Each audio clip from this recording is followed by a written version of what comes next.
What's going on, everyone? Juicebags here, and welcome back to some Dungeon Defenders 2.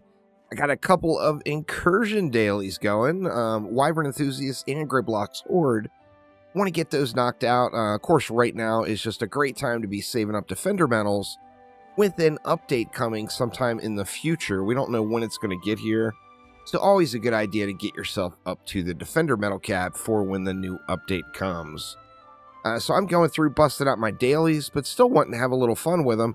So we are going to get both of these dailies done, focusing on using the Tesla coil from the Adept. So I've got ramping voltage, defense rate, and controller on mine with mass destruction, and power transfer. Now, in addition to that, we're going to mix all kinds of stuff up on this one. We're going to go with some arcane barriers, Juggernaut auto repair system, and arcane refulgence.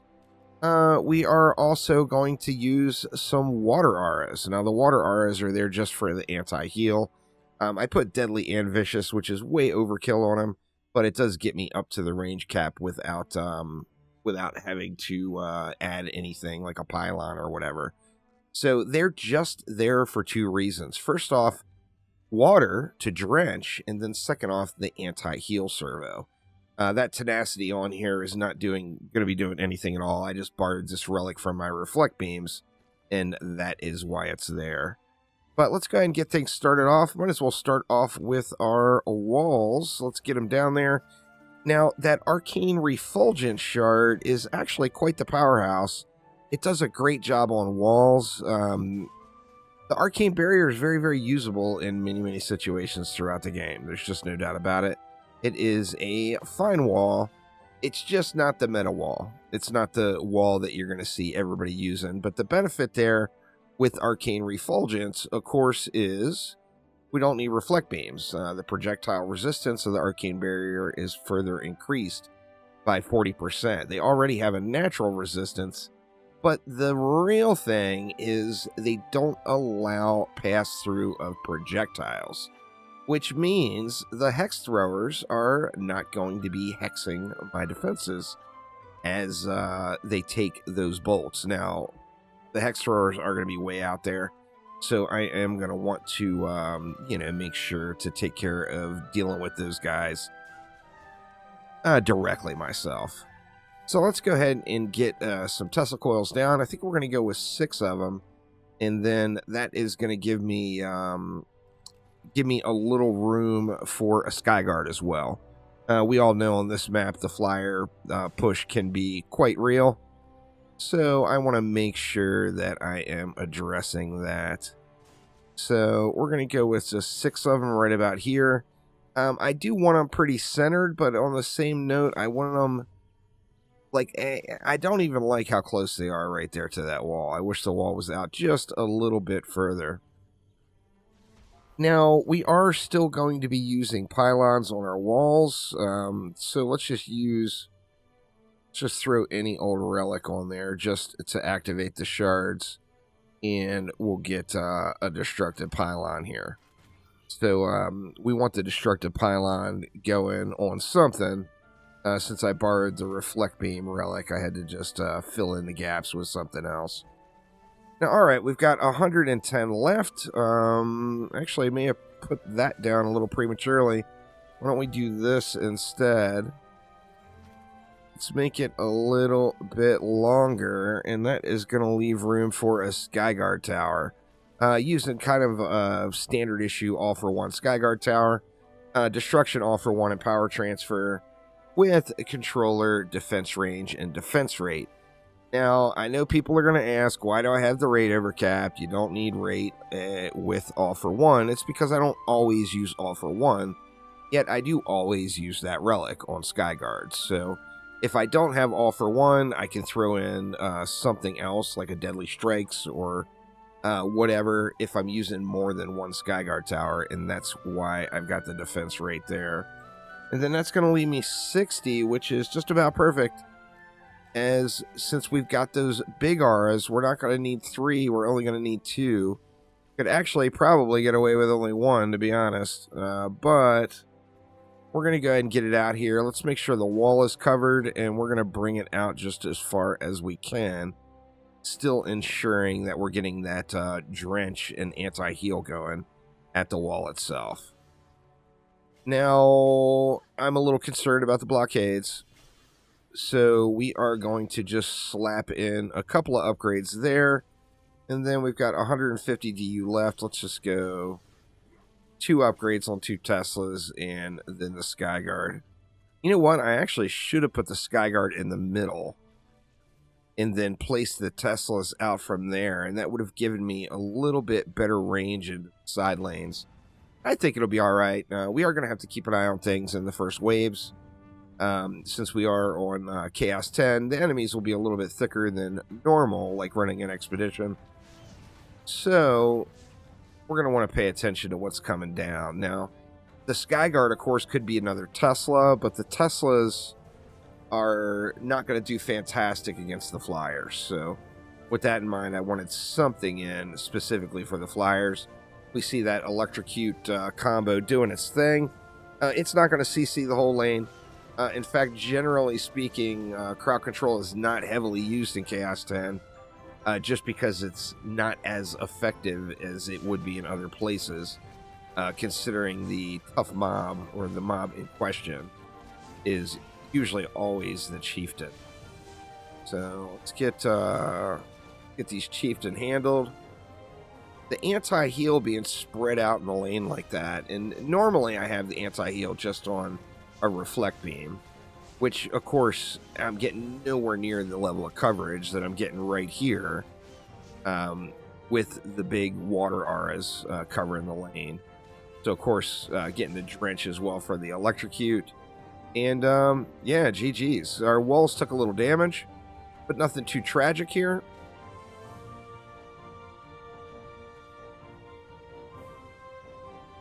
Just waiting out the last pack. This map, of course, has got that long delay at the end of the waves, and you got to wait for your extra little round of Zerks to come out. Let's just blast them in the face. We got one more. I think they come out over here. Nope, they're coming out the same lane. And there we go. So pretty smooth sailing there. Definitely, it's one of the coolest defenses in the game. There's no doubt about it. Love me some Teslas. That is for sure. Of course, it is the storm damage, which means, you know, give a little water somewhere, and you've got yourself an Electrocute combo. Let's go ahead and let it fly again. I think as I get more and more upgrades in, I should just be able to kind of use my DPS as a last resort here. I could even swap over and tower boost. Not a terrible idea. I'm going to have to keep spamming to keep my cooldown up.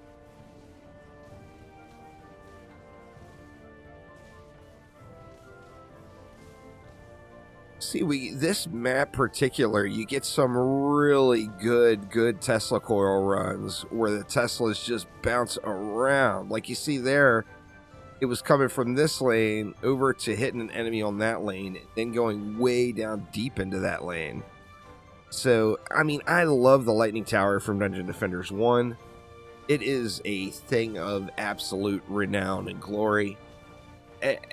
You know, they can't really put an exact version of that tower in any other Dungeon Defenders game, as it's just going to kind of break the game. So the Tesla coils are not quite Lightning Tower status, but they're still pretty damn cool, and they got a pretty awesome visual with that lightning going and bouncing around the map like that. It's just quite awesome, no doubt. All right, there we go. So pretty smooth overall. I think that one of the reasons I was on the Hunter was I was worried about the Flyers, but since having that Skyguard in there, the Flyers are kind of trivialized. Just go ahead and get that Skyguard upgraded all the way. We'll dump the rest into the Teslas. And let's let it fly for wave number 3 here.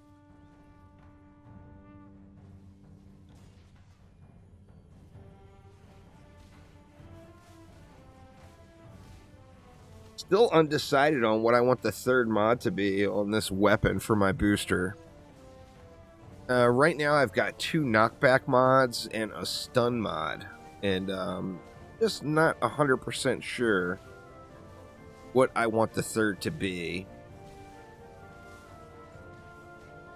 I mean, could actually make it anti-heal. I don't have anti-heal on any hero right now because I just don't want to give up that slot just for one enemy, basically.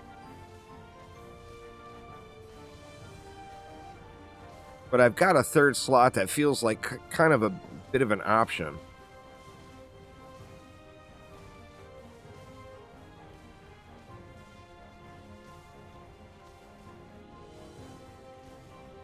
And we getting it. I should have not shot at Tuskar there, although I wasn't doing very much damage. The Tesla got the kill in, there's no doubt. Wait for our remaining Zerkaliciousness. Yeah, they definitely get the job done. The problem, you know, the issue with many things in Dungeon Defenders games for a player that's played all the games is it's normally a comparison. And in a lot of aspects, when you're comparing an individual thing from DD1 to DD2, a lot of times it's just not going to live up to the hype of what it was in DD1. You can say that same thing with quite a few different defenses in the game. And of course, you know, different game, different balance, etc., etc. Doesn't stop anyone from doing the comparisons, though. That's for sure. All right. Let's, see, I gotta keep shooting to get my cooldown back for my talisman. I kind of want to see these things fry some bosses. Like, here's this warlord. He just buffed. But he's going to be immune for a minute, but you see he's not healing because he's sitting firmly in that anti-heal, and then, wow. As soon as his buff comes up, it is just over for him. Okay, there's those hex throwers. Now, I can get into range of the hex throwers, but I need another enemy to trigger the I always want to call them LTs. Need another enemy to trigger the Tesla. It will reach out there to him, but it's got to have that trigger. Let's hold off and not do anything and see how the old Drakenlord fares with his bubble is not quite as glorious as it once was. That is for sure.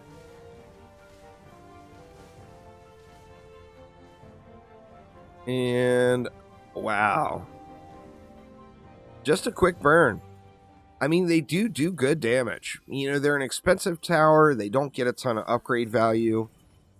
But their overall damage is pretty decent. That is for sure.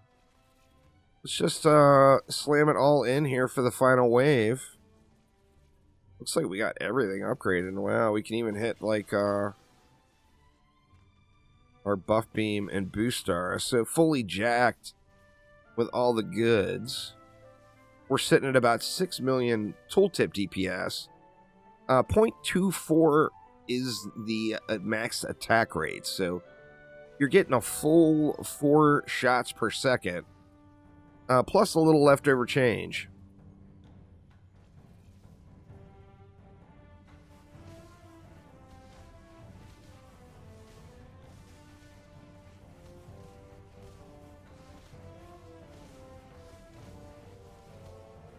There's a warlord coming down in the back. A couple of them, actually.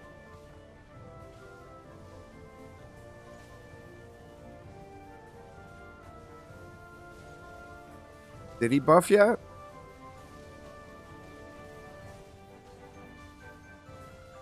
Yeah, he's immune right now. Or there he goes. So yeah, it wasn't too terrible. I mean, the wall took damage, but it wasn't a absolutely insane amount.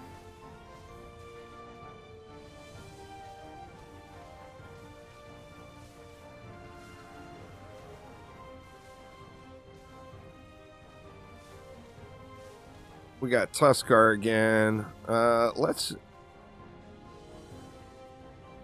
Let's not shoot him.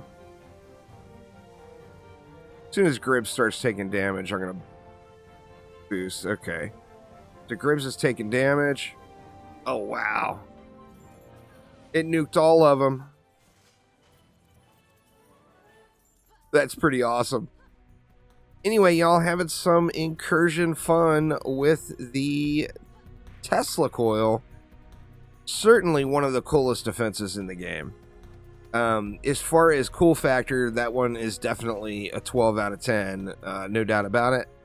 Of course, this map gives you the Ring of Wind. But anyway, that is going to get it for now, though. Thanks an absolute ton for watching. Have a wonderful rest of your day, and I will see you next time. Take it easy.